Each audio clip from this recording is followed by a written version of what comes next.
All right, welcome back. We're in section 9.3, and we'll split this up into 2 days, and we're going to be talking about tests, about a difference in proportions. We kind of did this with confidence intervals as well here as we found those differences. We got our learning targets. So let the null hypothesis be the difference between the two proportions. That's the hypothesized value of that. And so we're often interested in situations where it's zero. We're saying there's no difference, in other words. And so basically it's saying that the two proportions are in theory equal. So here's a situation. Researchers designed a study to compare the proportion of children who come to school without eating breakfast in two low-income elementary schools. A similar random sample of 80 students from school 1 found that 19 missed breakfast today. At school 2, a simple random sample of 150, 26 missed breakfast. So more than 1,500 students attend each school.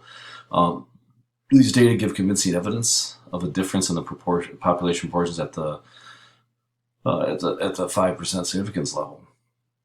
State appropriate hypotheses for performing a significance test, and be sure to define the parameters of interest. So, yeah, so our null hypothesis is going to be that the difference in the two proportions is going to be zero. So the alternative is that it's not zero.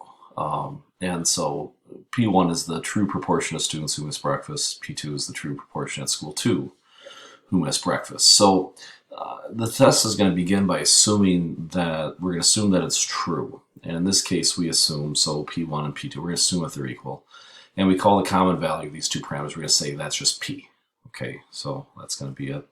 Estimate P we combine, we're going to pool the data from the two samples as if they came from one larger sample. So we're going to basically take the number of successes in both combined divided by the number, just add the samples. That's what that's going to be. All right, so we still do our conditions for performing, make sure it's random, samples, each one is taken from, so less than 10% of the population that it's taken from, and then of course we do our large counts for each of those as well.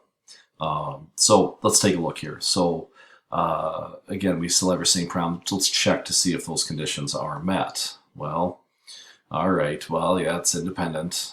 Random samples, yeah, it's less than 10%. Yeah, this logical. I'm not sure. We kind of got this in the wrong spot here. We're going to get that proportion here in just a second. We'll come back to that. But the large counts condition does hold true as we get going there. So just, yeah, kind of remember we're going to compute this later, that proportion when we pool them together. We're going to get that 0.196, so remember that.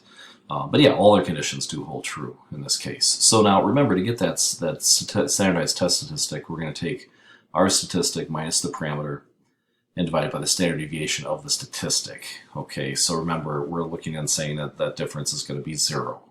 And so we kind of go through that. Remember those standard deviations from before when we're doing the distance. Remember, we still add even though we're finding the difference. All right, so there we go. Now, you may be tempted to replace P1 and P2 in the denominator with the corresponding sample proportions, but don't do it. Don't do it, okay? So don't do that. All right, so here we go. So a significant test begins by assuming that the null hypothesis that the difference in proportions equals zero is true. In that case, the two proportions are equal. Okay, so we call the common value of these parameters P. All right, so there we go. So we've got that. And use the combined pool estimate for P hat sub C in place of P to get the standard error. Okay. All right. So basically, that's what we're doing. So that's our Z. Very similar to what we did before when we did confidence intervals as we got going. Okay. So here we go. So let's get in here. So again, we still have our school samples here. We have that. So explain why the sample results give evidence for the alternative hypothesis. Well, when we take a look at this, if we were to find the difference in those proportions, we're looking at 0.0642, which gives some evidence that the difference in that is not zero, because 0.06 is not zero. Okay, so let's calculate our standardized test statistic and our p-value. So we're going to pool them together. So we take the 19 plus the 26, that's 45. 80 plus the 150 sample sizes. So our proportion there is going to be, our pooled proportion is going to be 0.196. Now, we take each individual proportion, we're going to subtract those, and again, we're going to do minus zero, that's always going to be there. And then, of course, we take each of those, we do that, put 0.196 okay, and subtract it from 1 over 80. Do the same thing there, the pool one, over 150, each sample size. And so then what we get is we get 1.17. That's going to be our z-score.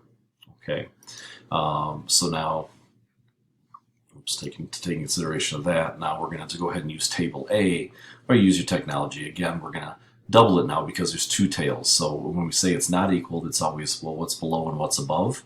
So that's why we have to multiply it by 2. So that z-score at negative 1.17 is 0.1210, but we double it because there's also the symmetry of it being above. So 0.2420 is going to be our probability.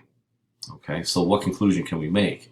Well, yeah, that's way higher than 0.05, and so we fail to reject the null hypothesis. So we're saying there's not convincing evidence of a difference in the true proportions of students at school 1 and school 2 who skip breakfast that day. So, yeah, so we failed to reject, so that's way above. So didn't make the cut there. So that's kind of what's up with that. Okay. Now again, go through the tech corner.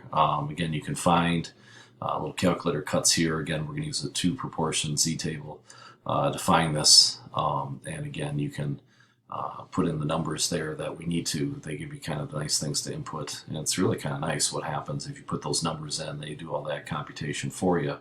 That saves you a lot of hassle, and I would definitely encourage you to take a look at that video. We'll run through it in class as well, but take a look at that Tech Corner video. Well worth your time to watch, that's for sure. Saves you a lot of calculations and potentials for error.